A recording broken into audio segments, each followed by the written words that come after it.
బాబు first class student, నీకు subject తెలియకపోతే ఇంట్లో కూర్చోవయ్యా. ఎందుకట్లా నేషనల్ మీడియాకి వెళ్ళి ఆ ట్రోల్ స్టఫ్ ఇచ్చి రాష్ట్ర పరువును తీస్తావు? నేషనల్ మీడియాకి 4.5 కోట్ల రూపాయలు బడ్జెట్ పెట్టి సెట్ వేసి నీకు నువ్వే ఇంటర్వ్యూ ఇచ్చుకుని నీకు నువ్వే ట్రోల్ మెటీరియల్ అయ్యావు. ఏం అడిగాడు ఆయన?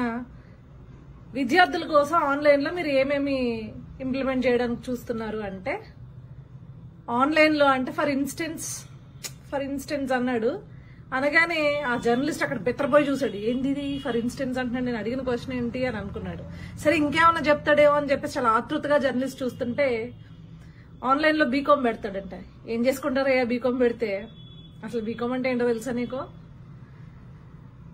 డిగ్రీలో గ్రూప్స్ కి కోర్సెస్ కి తేడా తెలుసా? తెలీదు. ప్రొఫెషనల్ కోర్సెస్ అని ఉంటాయి, డిగ్రీ గ్రాడ్యుయేషన్ లో గ్రూప్స్ ఉంటాయి.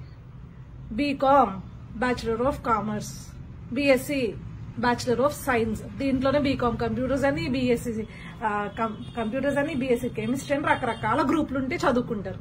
బీకామ్ పెడితే పోయి ఏం నేర్చుకుంటారు యువత కోర్సెస్ లో?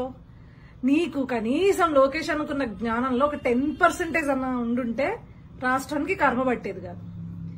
ఇంత దారుణంగా నవ్వుల పాలు అయ్యేవాళ్ళం కాదు. నువ్వు అక్కడ నవ్వుల పాలు అవుతుంటే జగన్మోహన్ రెడ్డి నవ్వుల పాలు అవుతారు అని అనరు. ఎందుకంటే నువ్వేదో పెద్ద దేశానికి తెలిసిన సెలబ్రిటీ కాదు కదా. ఆంధ్ర రాష్ట్ర ముఖ్యమంత్రి అని చెప్పేసి నవ్వుకుంటారు ఇట్లాంటివన్నీ మాట్లాడితే. బీకామ్ పెడతావా ఆన్లైన్ కోర్సెస్ లో? నువ్వు ఏం చెప్పాలనుకున్నావు, ఏం చేసావు? మళ్ళీ ఆంబోత్లా అరిచావు అసెంబ్లీలో. డిగ్రీలో ఫస్ట్ క్లాస్ స్టూడెంట్, ఇంటర్లో first class student, 10th class లో ఫస్ట్ క్లాస్ స్టూడెంట్ అని. డిగ్రీలో ఫస్ట్ క్లాస్ స్టూడెంట్ అన్నావుగా, మరి డిగ్రీలో గ్రూప్స్ తెలీదా నీకు? బీకామ్ తీసుకెళ్లి ఆన్లైన్ లో పెడతా అంటున్నావు. అంత మేధావి నువ్వు. నిన్ను మా కర్మకి ఈ వైఎస్ఆర్సీపీ పార్టీ వాళ్ళందరూ మా మీద రుద్దుతారు ఏదో పెద్ద అపరచాణిక్యుడి లాగాను. ఇది నీ నాలెడ్జ్. నువ్వు మళ్ళీ సింహము, సింగిల్, సింతకాయ. సో నువ్వు వెళ్ళక, నేషనల్ మీడియాని అడ్రస్ చేయక, నీ బరువు పోట్ల ఆంధ్ర రాష్ట్ర పరువు పోతుంది. గ్రూప్స్ కి లేకపోతే కోర్సెస్ కి డిఫరెన్స్ ఉంది. ఇందాక చెప్పానే అవి గ్రూప్స్. కోర్సెస్ అంటే ఏంటి? సి గానీ, C++ కానీ, జావా గానీ, ఒరాకిల్ గానీ, ఈ మధ్యని కొత్తగా రీసెంట్ గా ఏఐ గానీ, రకరకాల టెక్నాలజీకి సంబంధించిన ప్రొఫెషనల్ కోర్సెస్.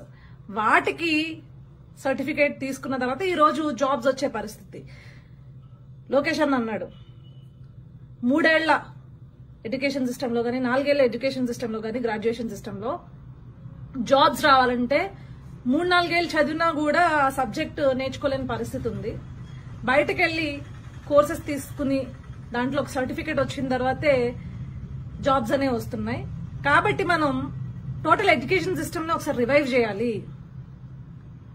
దాంట్లో మార్పులు చేర్పులు చేయాలి, చాలా ఇంప్లిమెంటేషన్ చేయాలి, వాటిల్లో కొత్త టెక్నాలజీస్ ని తీసుకురావాలి అని చెప్పేసి ఆయన చెప్పడం జరిగింది. ఆ రోజు న్యూట్రల్ ఓటర్స్ కూడా హ్యాట్స్ ఆఫ్ అన్నారు లోకేష్ అన్న తీసుకున్న నిర్ణయానికి. చాలా మంది విద్యార్థులు కూడా ఎస్ ఇది కరెక్ట్ అని చెప్పి భావించారు. సబ్జెక్ట్ మీద నాలెడ్జ్ అంటే అది నీకులాగా తత్రబిత్ర మాటలు మాట్లాడటం కాదు.